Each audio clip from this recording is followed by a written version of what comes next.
Hello everyone! Today we'll be comparing the religious expression of Judaism and the Roman Catholic Church. This will be part 1 where we'll cover architecture.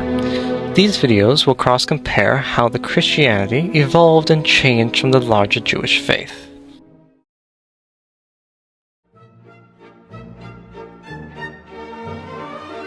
Catholic churches come in many shapes and forms, going from the large, grand, artistic cathedral to the small, pious chapel.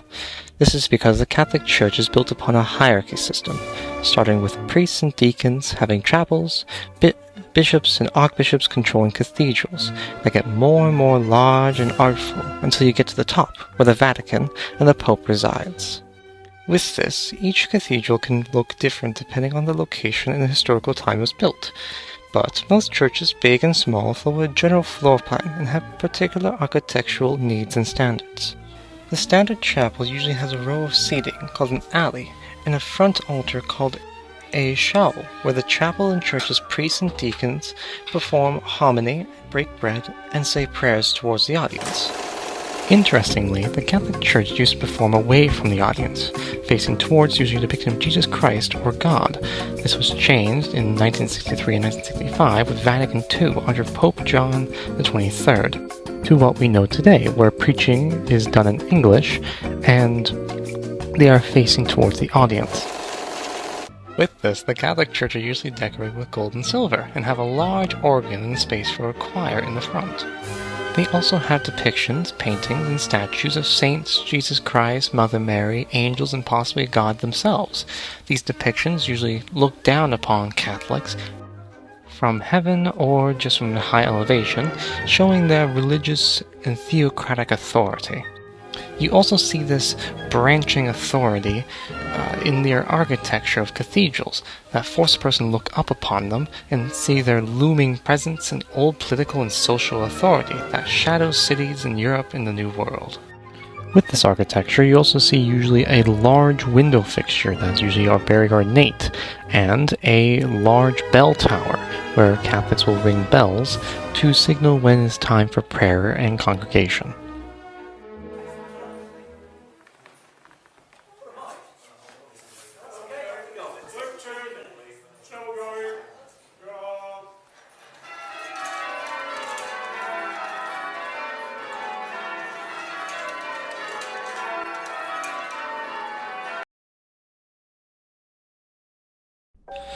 In Judaism, the architecture is similar to Catholicism, but you can see major differences. Like Catholics, Jews' synagogues come in many different styles and ways of building, depending on when and where they were built and what denomination of Judaism the synagogue is built for.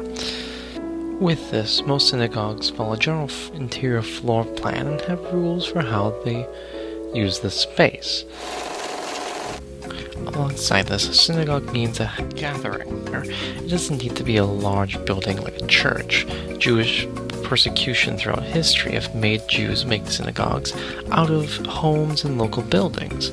This also ties into the thought that a congregation of 10 men is a synagogue. This thought was really made when the Romans burnt down the Second Temple of Jerusalem, which moved towards more rabbi fellowship and more decentralized synagogue worship. In a synagogue, there are 2 levels. One level is on the ground floor, and then there is a upper seating level as well. These levels, in more conservative/orthodox circles, can be gender segregated, having men down below and women above. But more progressive synagogues will allow people to sit wherever they please. With this, synagogues also faced eastwards towards Jerusalem because the most holy and important city to the Jewish faith and heritage. Now, on to the front altar of the synagogue, and its many parts and meanings. Let's start with the bima. The bima is a lifted platform where the Torah is recited during services by a rabbi. Behind or around this platform there could be a chanukah, a candelabra with 9 candle lamps. It's similar to a menorah, but a menorah only has 7 candle lamps. Jews usually light this during festivities and holidays like Hanukkah or Passover. They keep this so they can replicate what was in the Temple of Jerusalem, the second temple to be exact, before it was destroyed by the Romans. Overlooking everything in the temple is the Ner Tamid, a oil lamp or a star fixture of many different shapes and sizes that is meant to represent the eternal light and flame that was once burning inside the temple. This also symbolizing the blessings of God and the relation with the Jewish people as a whole. And above that, you have the Ten Commandments, the 2 tablets given to Moses by God, giving them their main moral virtues. Under all of this, we have the Ark, a box space that's covered by a curtain or a very large door. These are where the Torah and other Jewish religious and historical texts are held. The Ark represents the Temple of Jerusalem and the Ark of the Covenant, a large golden box that the original commandments were stored in. Besides the front altar, the average synagogue is usually devoid of all art or figures. Instead, they might have writings or depictions of animals, or just large grand halls made ready with gold. They avoid putting up statues and paintings of historical or religious events because they believe it takes away from their focus towards God and is seen as a form of idol worship. Comparing the 2 religions, houses of worship, you can see some similarities in how Christianity evolved from Judaism. The cathedral and synagogue both have a front altar where their respective religion texts are read and preached. Both have a history of praying/doing ceremony away from the audience, and both have a large gold decals and very simple iconography. The general shape and build of both faiths' buildings are similar. The large main hall decorated with silver and gold, alongside a frontal large circular window. These religious buildings also have many differences. While Catholic churches have paintings, statues, and symbology of saints and important people in historical and theological events, this contrasts to the Jewish synagogue where it has no art of people and events. Another difference is that synagogues have 2-leveled seating, while cathedrals only have one main large hall.